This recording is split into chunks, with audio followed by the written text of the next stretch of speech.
Hello, with me is Wayne Luplow from the US, from Zenith Corporation. He is a legend in TV. He is in the business for more than 50 years. Wayne, what was your own first television product? Do you remember? Do you mean as a kid at home or? Whatever.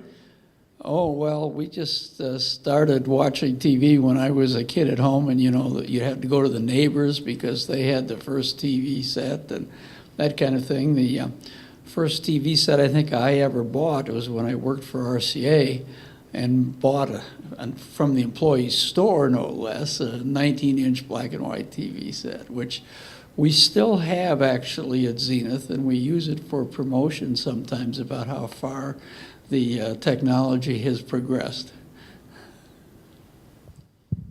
And this still works, but it doesn't receive analog television signal anymore. So now it's all digital in the US, and it's basically what you have been developing in the past, well, decades too, I guess.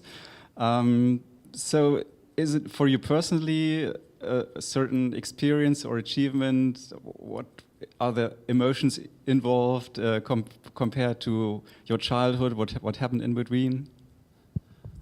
Well, I don't know about so much emotions, but I've been fortunate to be kind of like in the right place at the right time, and been fortunate to be surrounded by some very wonderful colleagues, and mentors. I mentioned some of those in the talk. But also been surrounded by some very excellent engineers, a lot of them working for Zenith and some working for other companies. And you know, you don't do it alone. It's not about me. It's about being in the right place at the right time and bringing some folks together to do teamwork and get where it is. It's never a one-man kind of an operation. I very much appreciated the respect you showed in your presentation, although you don't use the word respect, but you showed in speaking about win-win situations, about listening, about cooperation. So this seems to be a key message of yours to young engineers as well? Well, it certainly is. Over the years, I've worked with, I guess, hundreds, maybe more than hundreds, of engineers. I've hired probably 100 engineers or so over the years. And, you know, everybody's got something to bring to the party. And you need to listen to what other people bring and what how that compares to everything else. And then you do a little hand wrestling of some sort or other. And typically something comes out that everybody can be happy with. It's like I said before, it's like a marriage, but in many cases it's a multi-marriage between multi-people and multi-organizations.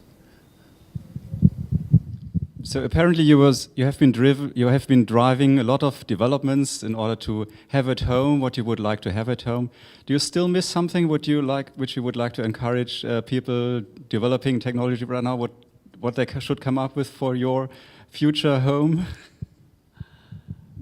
Well, I must say I haven't thought about that. I think that ease of navigation through the various consumer devices and electronic devices that we have in our homes, you know, you don't need a half a dozen remote controls and then maybe other parts of your home that I'm thinking about networking and energy sorts of things.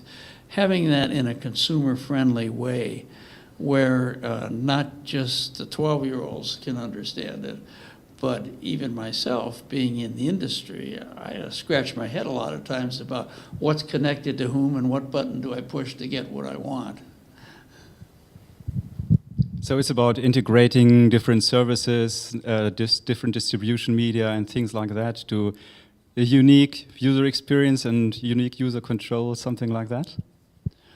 Well, for me, I think that's what it is. In our industry, of course, those who are trying to sell television sets or cell phones or whatever they're trying to sell are always looking for something new so that they can continue to sell television sets And they're not just like toasters. You buy a toaster, and for the most part, it lives forever. And people who make toasters don't make a lot of money. You know, it has to be innovative and needs to be new things and bells and whistles, and some which will stick and some which probably don't stick. But in the business world, there's always a continuing quest for something that is new and better that a customer like you and I will purchase. Without that, the companies, you know, don't make money, and if companies don't make money, that's typically where most of the research and development dollars are coming from, either directly or indirectly, you know, being funneled through universities. So, you know, the business world has to make money, or research and development becomes a real problem. If you think back, what made your team and yourself successful? So there is the technology, which is one aspect. There is also soft skills on the other side. Could you say how much percentage of which is really necessary to be successful?